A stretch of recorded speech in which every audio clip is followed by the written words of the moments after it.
News forward. 26 November हा दिवस संपूर्ण आपल्या देशासाठी, या देशातील नागरिकांसाठी अतिशय महत्वपूर्ण आणि महत्वाचा मानला जातो। तुम्हाला सर्वांना माहित आहे, आपल्या देशाची जी लोकसंख्या आहे जवळपास 140 कोटीच्या जवळपास असेल।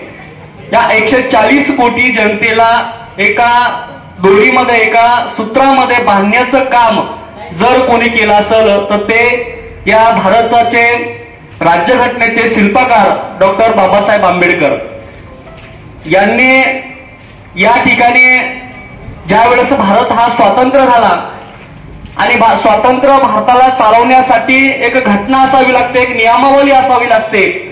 त्या नियमावलीमध्ये आपला हा देश चालला पाहिजे, कारण आपला हा देश गेल्या अनेक वर्ष इंग्रजांच्या गुलामगिरीमध्ये होता। या इंग्रजांच्या गुलामगिरीमधून, त्या हुकुमशाहीमधून जर आपल्याला स्वतंत्र भारतामध्ये जगायचं असेल, राहायचं असेल, तर या देशामध्ये ती व्यवस्था असणं गरजेची होती।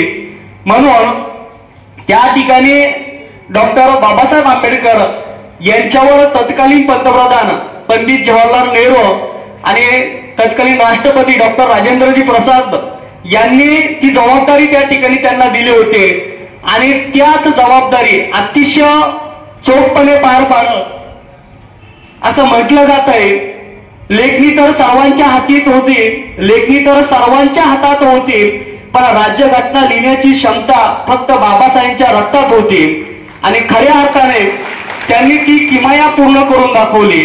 26 नोव्हेंबर 1949 रोजी म्हणजे याच दिवशी आपल्या देशाला अतिशय विस्तृत अशी राज्यघटना या देशाला दिली, या देशाच्या हातात दिली आणि या देशाच्या हातात ज्या वेळेस त्यांनी ती राज्यघटना त्या ठिकाणी स्वीकृत केली, तत्कालीन या देशाचे राष्ट्रपती डॉक्टर राजेंद्र प्रसाद यांच्या हातात तत्कालीन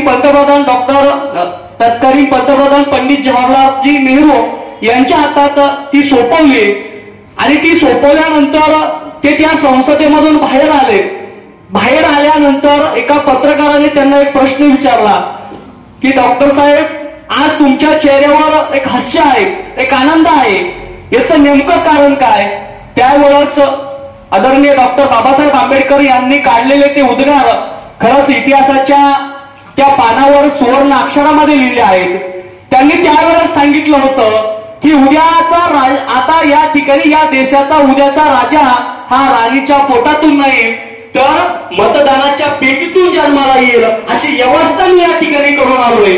ती व्यवस्था करणारे त्या ठिकाणी डॉक्टर बाबासाहेब आंबेडकर होते। त्यांच्यामुळे आज आपण या स्वतंत्र भारतामध्ये एक या ठिकाणी स्वातंत्र्याचा श्वास घेतोय। कुठलंही हुकुमशाहीचं राज्य किंवा कुठलंही हुकुमशाही आपल्या या देशामध्ये लादल्या जात नाही। तुम्हा आम्हाला बोलण्याचं स्वातंत्र्य आहे, शिकण्याचं स्वातंत्र्य आहे, फिरण्याचं स्वातंत्र्य आहे। भारताचे संविधान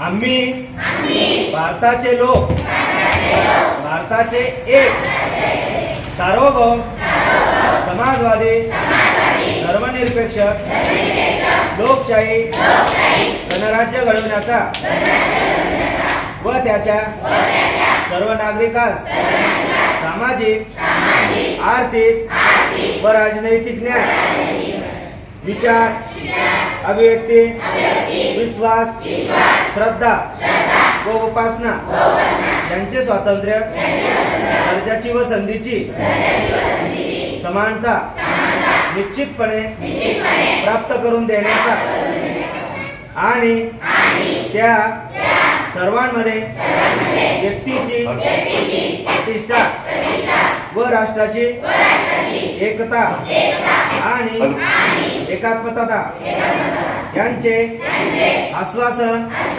देणारी बंधुता प्रवर्धित करण्याचा संकल्पपूर्वक निर्धार करून आमच्या संविधान सभेत आज दिनांक 26 नोव्हेंबर 1949 रोजी याद्वारे हे संविधान अंगीकृत आणि अधिनियमित करून स्वतः परत अर्पण करीत आहोत. जय हिंद.